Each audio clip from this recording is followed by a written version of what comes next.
over 2 years. I was just so happy to be back out there again. I was just happy, man.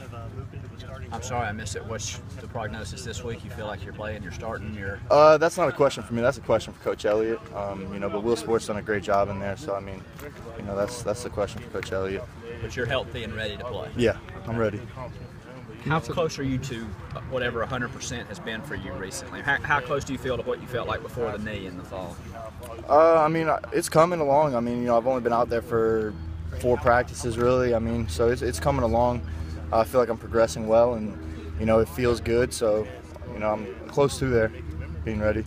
You talk about just the mental state, but when you think you're finally back from one injury, and then something like this happens, and just the road back to recovery, and just the people that helped you through that.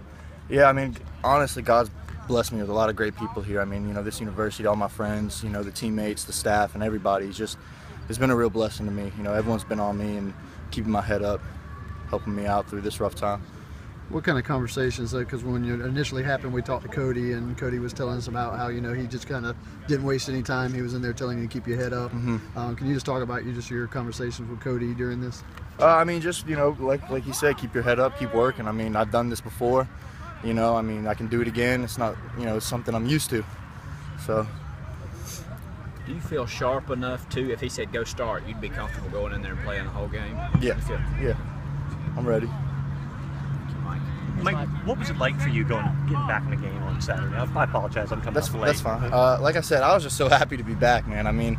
It's just such a great feeling. I haven't played in 2 years in a game, and it just felt so good to be back. Did it feel like starting all over again? Did it feel like the first time you played football? Yeah, kind of. I was tired after those 8 plays. It was, but yeah, kind of. Was it 8 plays? Is that how much you were in? Mm-hmm. How do you gauge how you did? Was it just about how you felt afterward, or? Yeah, you can't really tell after 8 plays. It's hard. I was still out there getting my feet wet, and 8 plays doesn't really give me a good amount of film to watch and see how I did. But I felt good. I felt like my knee felt all right, and it felt good to be back out there. And you were probably answering this when I walked up, but how have you handled the last year and a half, basically, in terms of just getting through, not being able to be on the field? I kept looking forward. I kept praying and kept, talking to God and just keeping my head up. Like I said, with the teammates and everybody, nobody let me get down. Everybody was up there keeping my head up. He was a little bit kind of skittish, so to speak, getting on his knee, but he's looked really well this full week. We're going to start here? Or? No, he will not start. Okay. Coach, I know there had been some chatter on the announcers, the TV people saying people like A.J. Cann were tipping off plays based off hand position, things like that. Yeah. Is that a discussion that you guys have had since then, or is that kind of like an ongoing thing all year long? Sure, we discussed it. I told A.J. to put 2 hands down this week, right and left. So we're really going to trick him this week. There's nothing to that. Listen, I can tell you one thing. They have no idea what plays we're running based on his right hand or left hand being down. So. If they do, I would imagine they would stop him a whole lot more. You said Mike will play but won't start. Yes, that is correct.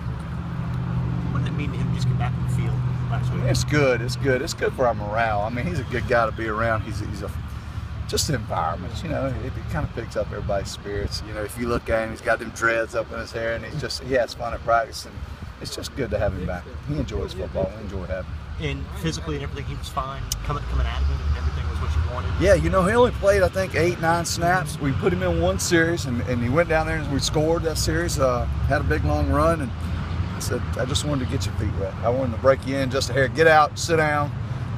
Now let's practice hard next week. Get in there. He had very limited reps Thursday. It was actually his live reps in practice. So up until that, I was really, a little hesitant about what he was going to do once he got in there, but he did well. Clayton Stadnick making a push to get in there. I feel like Spurrier mentioned him in the last few days. And Clayton's back and forth. Probably the difference between him and Knott right now. Knott's probably a much better run blocker than Clayton is. Clayton gets up on his toes, and he has some problems doing that stuff. But he sets our protections, and I think he's got just because he's got more experience right there doing that. And there's a few times last week that Knott didn't get the protection set where we liked him. Yeah, he's making a push. He is. So you probably see him a little bit this week as well. Cody Waldrop healthy enough to play? No, Cody's still not healthy enough, still battling that knee. So it's still kind of a wait and see deal with him. Yep. Thank y'all. Appreciate it. Thank you. Thank you, sir.